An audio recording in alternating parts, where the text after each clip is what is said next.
connection is suddenly clearer. It's good to hear your voice, too, Brian. You don't have to tell me where you are. Just tell me if you're all right. Never better. And you? I wish I could say the same. Actually, my life is in kind of a limbo.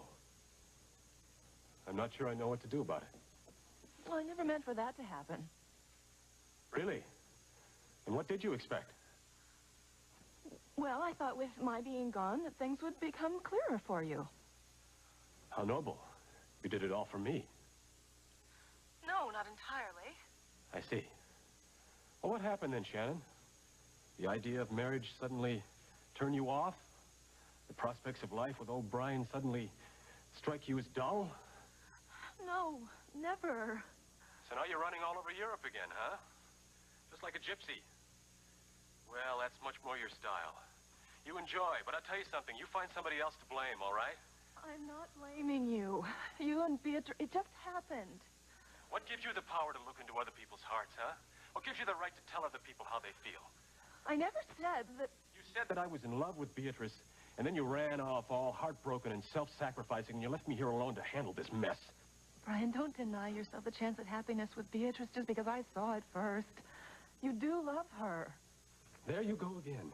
God, it must be wonderful to be so observant. Where'd you learn all about love, Shannon? Chasing all over Europe with your Uncle Earl?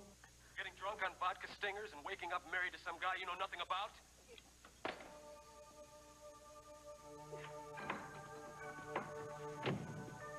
Well, I hope you'll stay for lunch, Brian.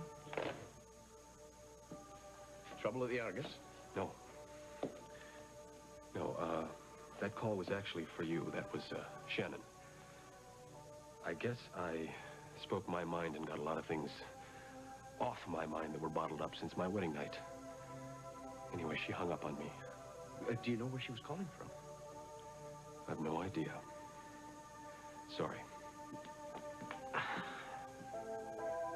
Alan, thank you so much for taking good care of Paul while I was in Edinburgh. Well, since it's our first dinner date, I would like to take you someplace special. Do you have any preferences?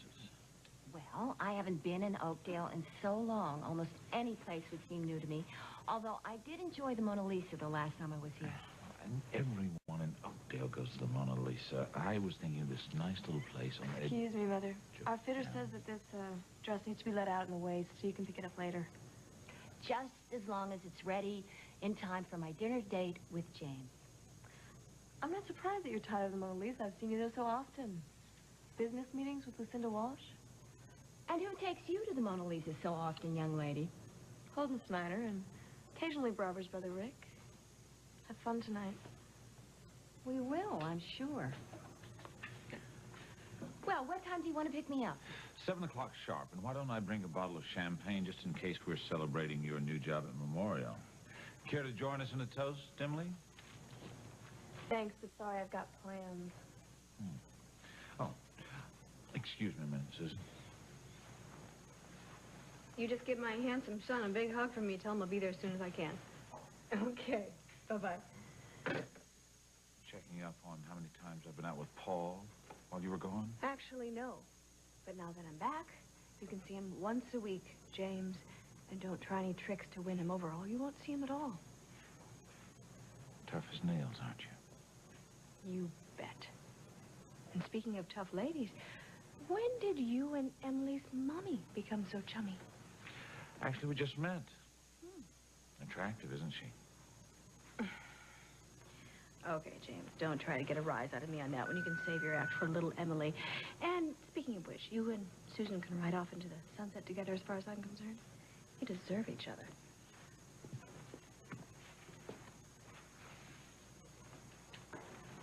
Well, hello, gorgeous.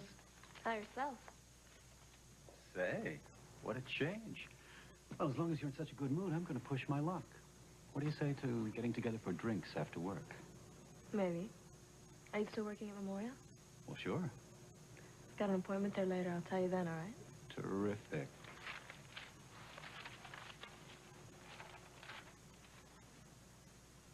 Yes, we would be grateful for any information you can give us about the young woman who appears in that advertisement.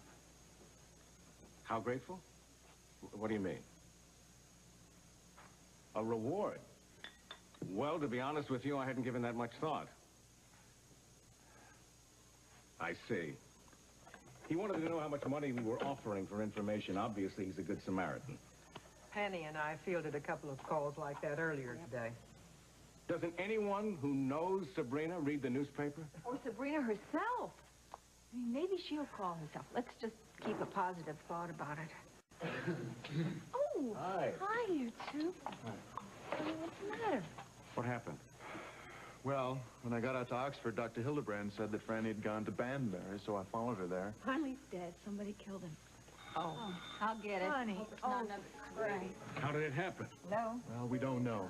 He was dead when we got there. 3 people have died because of me. Because I've tried to find Sabrina. I'm going to stop one more heartbreak. Oh, honey, no. You really do know the young woman in the ad?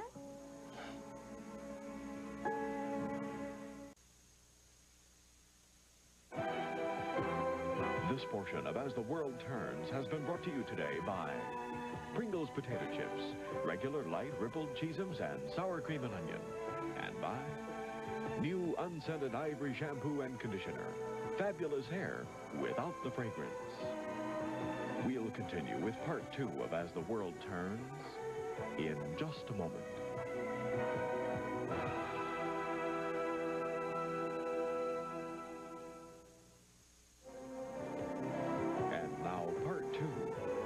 As the World Turns.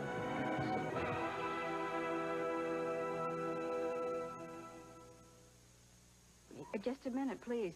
I think this one might be legitimate, Bob. Hello. What can you tell us about the young lady in the advertisement? Do you know her name? I know a bit more than a name. Anything you can tell us will be helpful. I can't say anything over the phone. Well, then why don't you come over here? Which is where? 128 Broome Street, Chelsea. All right. I'll be there as soon as I'm off work. What's your name? U.B. Tanner. Mr. Tanner, well, maybe he does have some information that'll help. Look, honey, we're all shaken up over this and what's happened, but we can't stop trying to find Sabrina now. It may be the only way to stop all this violence. Oh, maybe you're right. I just feel responsible for it. You're not responsible, for heaven's sake. Now, poor Mr. Finley, he was one of the few people who really tried to help us, and now he's dead.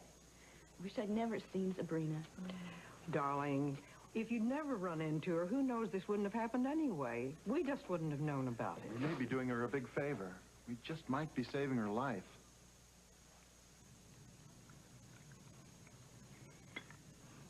I'll go. You're trying to find the answers to your feelings, and that's a good beginning. Where do I find those answers, Mama? You find them right inside yourself. Oh, that's a place I haven't looked lately. That's a scary place. The timing hasn't been right, but I think you're ready now. I think Tom is, too. I don't know about that, Mama. Well, I just hope that you come up with the same answers. You know, it's going to be very hard to work this out separately. I think that's the thing I'm afraid of the most, that we will come up with the same answer.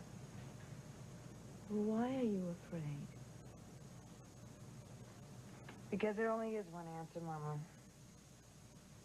Tom deserves a wife who will give him what he wants most. You are what he wants most. No. Yes, you have the strongest and the best marriage I've ever seen. People wish that they could have what you have, what they dream about. Dreams. I've got a terrific book that analyzes dreams. It's such fun. How's the tea? The tea. Well, you asked me to steep it for 10 minutes, but I only did it for 5 because it was starting to look like molasses. That could have been the problem. Listen, everything's in tip-top shape, and we've still got some time to get in a couple of sets at the club. How about it, Margot? Oh, Paula. I'm sorry. No problem. How about tomorrow? I'm on duty all day. Well, that means that you'll be free by the evening, so we'll plan dinner. Well, you know what? I should just stop beating around the bush. Now that Tom's gone, I just really need some time, you know, to myself, just to sort things through. And I mean, my drawers, I mean, all those things I've been avoiding. Oh, sure, I understand completely. I mean, every year, Ken and I take separate vacations, so I understand. Well, I'll call you, okay? Sure. No problem. Okay. Listen, you know, we just don't want you to be lonely. And, you know, I guess Ken and I just feel like we want everybody to be just as happy and fulfilled as we are. So, call soon. Okay. Okay. Thank you. Bye. Thanks. Well, good. That was well done. Oh, no problem. I don't understand. I don't know where she gets her energy. Busy, and I'm exhausted. You know, Sport, you're going to feel lonely for a while. Oh, Mama. The operative word is feel. That is something that I have been avoiding. But it's the first step, huh? The first step. God, it's like learning to walk all over again, isn't it? But once you start, you better not stop, you know? How would you like to come to Fashions with me? Oh, more shopping? Nope. I'm going to start returning some things that I'm never going to wear, and I thought I'd do a little police work on the side. Well, that sounds good. Yeah, sounds good to me, too. You know what? What? Paula makes lousy tea. You know what? What? I hate tea. Oh, Mama. Honesty. That's another big step. Excuse me. Hello. Tom, you're there already? Wow. Yes, I miss you too. Yeah. Oh, honey, the time's just gonna fly by. It sure will. Emily, don't you play games with me? Look who's playing games. What are you doing going out with Rick Ryan? What are you doing going out with my mother? I told you. I don't believe you. Listen, I cannot believe you're jealous of your own mother. I grew up watching how she operates with men. No wonder I'm so confused. Why do you think I need to shrink? You don't need to shrink, you just need me. Like I need poison. Once I find out why I got involved with you, I'll be that much closer to being free of you. Let me go. No. I'm late for my appointment. No, you're not late for your appointment. You have another 10 minutes. I checked with the nurse. Why do you keep interfering with my life? Don't you understand? I am your life, Emily. And soon, very soon, I'm going to take you away from all of this. But you're forgetting about your trial. What if they put you in jail for attempted murder? They're not. And I can explain all that. Just trust me. Trust you. Yes. I love you, Emily. You've got to believe that. More than I've ever loved anyone. Or ever will. Without you, I'm nothing, but with you, you'll have a life that most women can just dream about. Money, luxury, excitement. I promise. How can I believe anything that you say? Well, whenever you doubt me, just remember this. That I love you.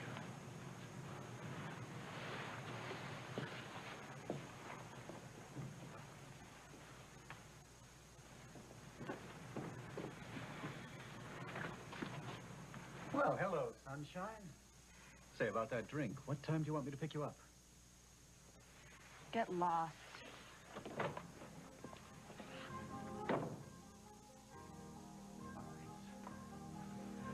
Miss High and Mighty. But you're about to take the big fall. So did James Stenbeck ever dare show his face around here? Again? Beatrice? Stenbeck. No, only that one time I found him in your bedchamber. Thank you. Aye. Brian? No, thanks. You know, Margot took care of that. I don't think Stenbeck's going to do anything that'll draw attention to the police, not with his trial coming up so soon. I don't think we can trust that man to do the obvious. You know, he was already at Fashions this morning when I dropped Barbara off. And, you know, there's no way he could have known that she was coming back so soon. Interesting. If you'll forgive me, my mood leaves a great deal to be desired. I think I'm going to go to the Argus and do some work. Aye, work sometimes helps. Sorry for messing up your call with Shannon. Oh, not to worry. Beatrice, will I see you again? Well, only if it's convenient. Remember, I don't need to be coddled. You made that message loud and clear yesterday. Well, what message would that be that he was talking about, Lassie? The same one I'm going to give you, dear brother of mine. Duncan, it's time you stopped protecting me from life. You always have, you know. I'm really much stronger than you think, honestly. Someday I'll be able to explain it to you. You don't have to explain. I know it's because you love me. Aye. So does Brian. So, what's in the bag you brought back? A strong box that I found in Thomas Beaton's attic. You mean it was hidden there? Well, then it must contain the personal documents I told you about. So I'm hoping. Hoping? You mean you haven't opened it yet? I can't. We've got to wait for George to come back from the mainland. I need some tools to pry it open. I've got no key. Well, I can see the dock from my room. I'll check to see if he's coming.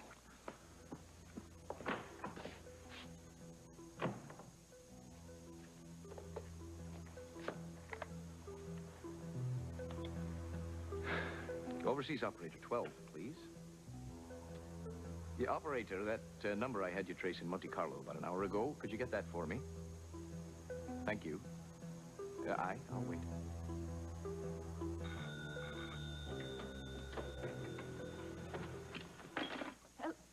Hello.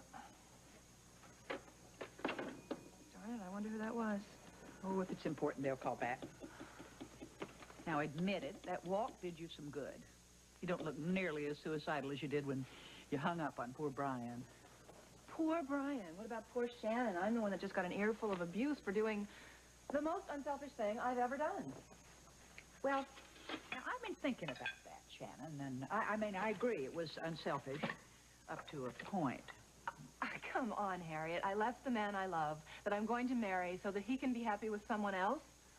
Well, you gave him up and left town. I flew halfway around the world so that he would have the space that he needed. Really? Well, the way I look at it, you dropped the whole problem in his lap and left town before he had time to react.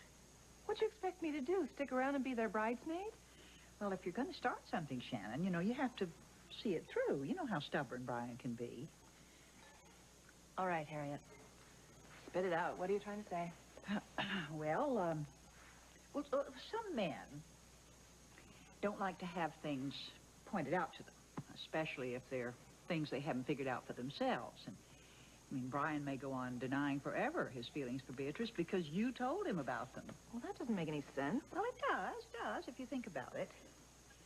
I mean, if you really wanted to do something noble, you could go back to Brian and give him a chance to swear and plead and try to change your mind and finally admit to himself that he really does love Beatrice, if that's true. I don't think I could live through that. Well, so much for noble, unselfish gestures.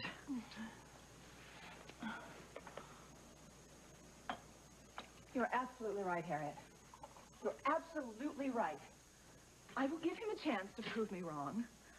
And by doing that, I'll help him to see that I was right. No matter how much it hurts to stand by and watch him falling in love with Beatrice, I'll do it. Oh, poor, honorable, stubborn Brian. If I don't go back, he'll probably wait for me until he's old and gray. And I suppose a part of me wanted him to do that. Well, come on, let's go. Hurry. We're packing. We're going home. Thought you'd be furious we didn't finish the inventory. Oh, it's okay, Ruth. I was just very upset about something over in Edinburgh. You just go have a good lunch, all right?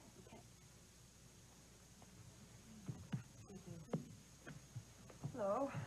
Oh, well, hello. Back for more party clothes? No, actually. I'm here to return party clothes. I won't be doing very much partying anymore. Tom left for Washington this morning, so... Oh, yeah. Well, Margot, I'll credit your account. Oh, thank you. And do you know where Emily is? No, but she should be back very soon. Hi. Oh, hi. Barbara, is my dress ready yet? Oh, I will check for you, okay? Thank you. Yeah, well... That was quite a send-off you gave Tom last night. Yeah, it was, wasn't it? Excuse me for just a moment, will you? Emily?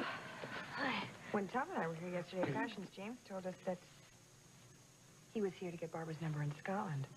But your mother told me that James had been at your stateroom earlier, and that you called here to Fashions to get that very same number. Maybe I should have your mother clarify that story. Susan? It's all set for you. Why don't you give it a try before you walk out of the store with it? Thank you. Okay. Thank you. Oh, Lila, by the way, that friend of Margot's, Paula, somebody? Oh, she's not really a friend. She's more like an acquaintance. Oh, well, maybe that explains it, but you should really straighten her out. She was going around the party last night telling everyone that your date was that handsome but awfully young Dr. Perotti. Peretti. Racy Peretti. Yes, she was right. He was my date.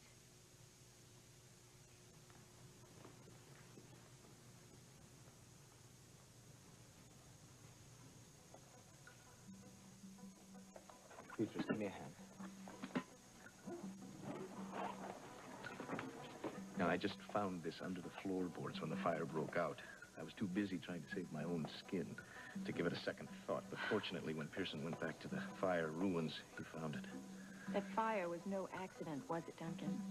I don't care what the authorities said. Someone was trying to kill you. Now, Beatrice, we'll have no more talk of that. Ah, George, you brought some tools. We need to pry this open. Yes, sir. I want you to be very careful. The contents could be extremely valuable. Yes. Like a message from Thomas. Done?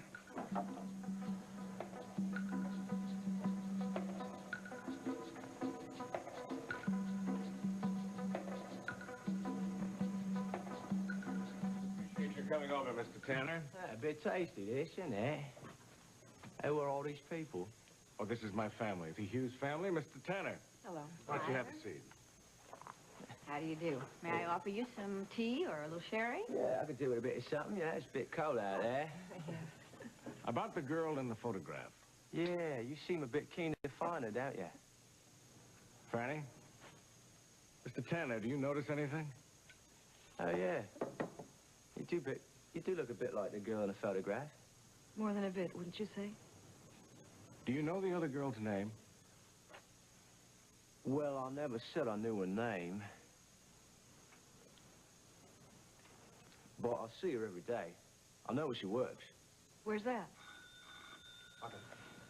It's very important that you help us find this young woman. It could be called a matter of life and death. Well, why don't you just tell me who you are first? Look, will you tell me your name, and then I will tell you who we are and why we placed that ad. Please, do you know that young woman? It is very important that we find her.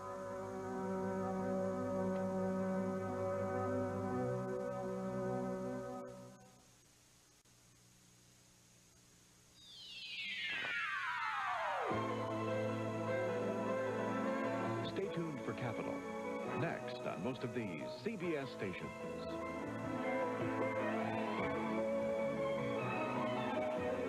Men's and women's sweaters by Tony Lambert.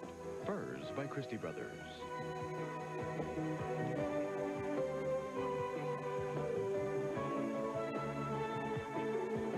Join us tomorrow for As the World Turns.